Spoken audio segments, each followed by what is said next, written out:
Hello and welcome to this month's reading for July 2025. It's my second monthly reading. I started last month again my readings, but this time doing monthly instead of weekly because it just wasn't sustainable to do every week. Much though I enjoyed doing it, it was a lot.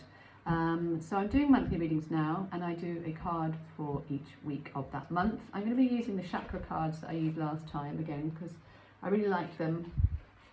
I like the idea that there's a message, but there's also a chakra to work with. The chakras are the 7 main energy centers in the body, situated from just above the head all the way down to the spine. Loads of information online if you don't know much about them. They're fascinating and they really do affect us. So, what have we got going on this month? It's quite a strong month energetically.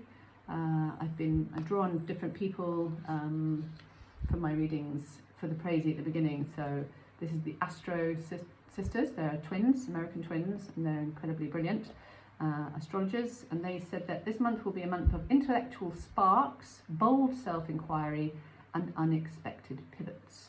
If you can hear a fan in the background, by the way, because there is one, because it's so hot in my house, it's like sitting in a sauna, a large furnished sauna. Crumbs. Try not to grumble, but at the same time bring on the rain and the cooler. I can't believe I'm saying that, but I am. Normally I'm a real creature of sun, but this is too hot to even function. Anyways, yes, so we've got 4 planets going retrograde this month, including Neptune, Saturn and Chiron, encouraging us to slow down. We also have Mercury retrograde. It's happening, it does, 2 times a year, on the 18th of July until the 11th of August. So this again is getting us to just slow down, check in, see how far we've come, see what needs sort of calibrating, looking at strategies that maybe aren't working and seeing what you could replace them with. A strange piece of, what is that? That's my necklace. Weird string thing. And now my paper is fluffing in the wind. Oh, it's all going on. So yes, a month of self-reflection. On the 4th of July, we have Venus in Gemini. So this is a lovely time for connecting, friendship, flirtation, and general good vibes. We then have on the 7th Uranus going into Gemini, and this is going to need a little bit of a different energy. It's about focusing on solutions, being adaptable. Some things might come your way that need you to just sort of think on your feet a bit and just think outside the box. Don't we need that for life in general? We're all being encouraged to think outside. Get out your box. Get out your boxes. Be yourself. That's a big message of these times. I think I mentioned Mercury. Did I mention Mercury retrograde? 18th of July until the 11th of August. So really that is a time of slowing down, recalibrating, looking at strategies that are working, but also strategies that might not be working, and having a reframe, thinking of some new ways to kind of deal with your life. And then on the 22nd, we move into Leo, the zodiac sign Leo from Cancer. So Cancer is very much about nurture, home, feelings. Then we've got this sort of energized, ready to pursue your passions vibe with the ushering in of Leo.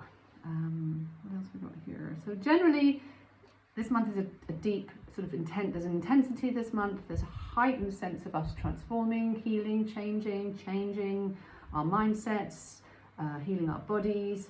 Our nervous systems are still quite sensitive. So if you're finding that your nervous system is still quite sensitive, we are sort of feeling the tremors of all these big shifts. You know, got a lot of stuff going on in the world, and we're feeling it. You know, even if you choose not to sort of watch the news that much, because it gets very overwhelming and a little bit depressing and triggering. We know stuff's happening, but also we're feeling it. I'm going to sneeze. I'm telling you now. Now. I'm telling you now. I do a very small sneeze if I sneeze when I'm doing video, and I don't edit them out or start again because, you know, I'm human, sneezes happen. But if you hear me sneeze normally, it's not that diddy. So what do we have? I'm going to end by saying this little crazy, it's about, there's like, something sort of shaking us. There's an energy shaking us, which can be a bit discombobulating, a bit overwhelming, but it's really about elevating us. It's moving us up and out of the old and into the new. Right, I'm going to move my flapping folder out. I'm going to move my folder out the way and move on to the readings of the cards, which I've done already. So it's this beautiful deck, Chakra Wisdom Oracle Guidebook by Tori Hartman. And the week, which is this week I'm doing the reading in, is the sacral chakra, and it's all about self-worth. So let's see what Tori has to say here. Self-worth. What does self-worth, while I'm flicking through the book, what does self-worth mean to you? So it's about, it says here, people, events and material objects beyond your frame of reference are being drawn to you. Aim higher, for you will draw in even greater experiences into your life. Allow your energy to grow. Receiving is an action. The personal inquiry is, how do I relate to the word deserving? Am I ready to allow myself to receive what others may not? Key ideas are greater knowledge, innocent curiosity, being rewarded, receiving divine love. And the key words are faith, self-love and value. So it's about valuing yourself, looking at your current sense of self-worth. Do you really value yourself? Do you feel worthy to receive the gifts the universe wants to bestow upon you? Do you feel worthy to do the healing work? Do you feel worthy to give yourself space when it's needed? It's so much this time. These are strong times. It's about self-care, self-worth. And sometimes it's about letting some people gently go out of your life, or maybe quite strongly. Please leave my life. You know, everything affects our energy, and sometimes we have to walk away. And what that does as well, it opens us up to people who are more aligned with us. So self-worth, that is our first week. Moving now into the next card of the week is the abundance card, one of my favourite words. And abundance doesn't have to be money. It can be abundance of health, abundance of love, abundance of joy, laughter, an abundance of stillness, if that's what you need. I've been trying to create some stillness. I'm obviously craving some stillness that I'm trying to create. So here we have the abundance card. It says, the symbol is the gold coins. I only seek to give you what you ask for. Think about your relationship with money. Are you the wise girl or the, oh sorry, this is relating to the story. I haven't got time to tell the story, but it's about, I will tell you quickly. It's about a magic treasure chest full of gold coins. And one coin tells a story about how a man foolishly dropped her down the drain and then cried instead of trying to get her out. Later, an enterprising little girl used string and chewing gum to fish her out. The coins remember how the little girl saved them and along with many others eventually bought a house. Who are you? Are you that wise little girl using chewing gum to get pennies out of drains or other sort of ingenious ideas to make money or abundance? Or are you just letting opportunities go? Maybe it's to do with self-worth. Maybe you're not saying yes because you think you're not good enough, or you've got that imposter syndrome. So this is a card about taking some little risks, about putting yourself out there, about thinking again outside the box. Maybe there's a new sort of door opening up to you, a new source of abundance. It could be a new career or a new stem of making like a little hobby, making money on the side. Maybe it's about entering a competition, or, you know, just think outside the box, guys. It says here, personal inquiry. Be wary of using your financial situation as an excuse to avoid doing something. Are your thoughts and actions around money empowering you or disempowering you? Thoughts are powerful, right? Abundance through gratitude, so being grateful for what you've already got will create more. Releasing regret, so forgiving yourself from, you know, opportunities you feel might passed you by. But also being sensible with money. You know, are you putting some aside for that rainy day? Not spending it all. It's just a balance, isn't it? Keywords are friendship, wisdom and windfalls. So look out for those magical little windfalls. Enter those competitions. Submit your ideas for various things and be open to what comes back to you. Fortune favours the bold. That much I do know. Look and the leap. Look and the leap will appear. Leap. No. Leap and the net will appear. Look while you leap and no. I'm going to just stick with the book and not try and remember all the phrases that I've ever heard about leaping and being brave. Okay. So our third week, another yellow solar plexus card. Personal power. That's all. Solar plexus, responsibility, strength. A lot about strength here. So enlightenment. Oh, lovely.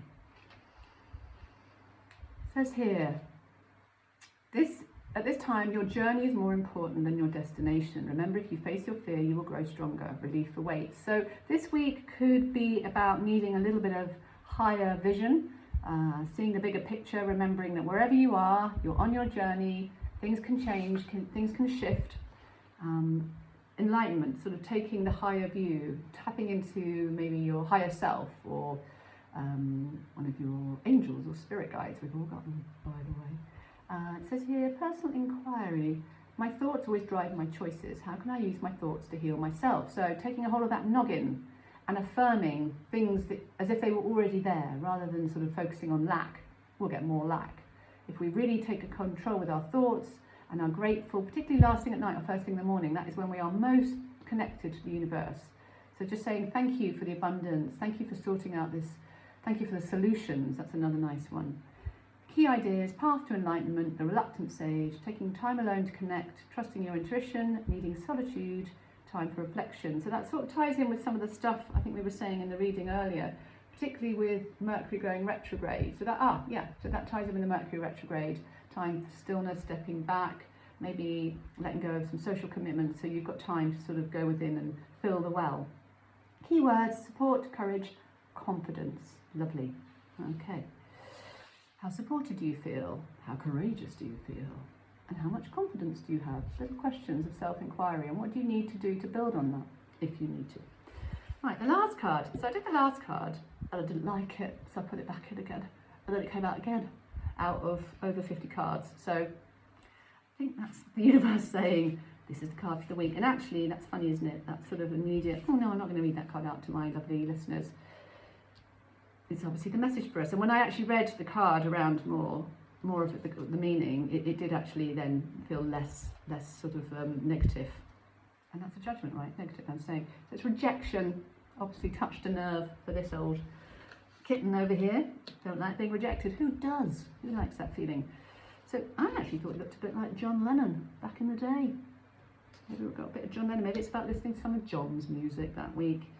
It says here, you don't have to be on the inside track. Be true to yourself and you will not be unhappy. So it's a really important card about overriding that sense of wanting to fit in. Our brains are particularly wired, particularly ADHD brains, it turns out, are wired to be part of things, so that when we don't feel part of things, that sense of rejection can be incredibly heightened. And it can be, not sensitive souls can feel rejected. It can also trigger stuff from childhood or formative years.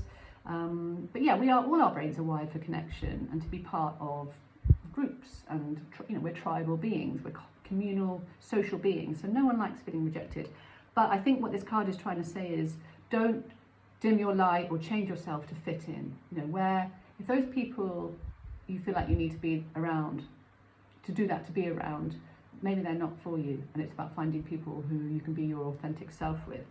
Personal inquiry, am I working with or against my environment? What is the purpose of my present solitude? Key ideas, others' approval, unsupportive environment, working alone, arrival of a teacher.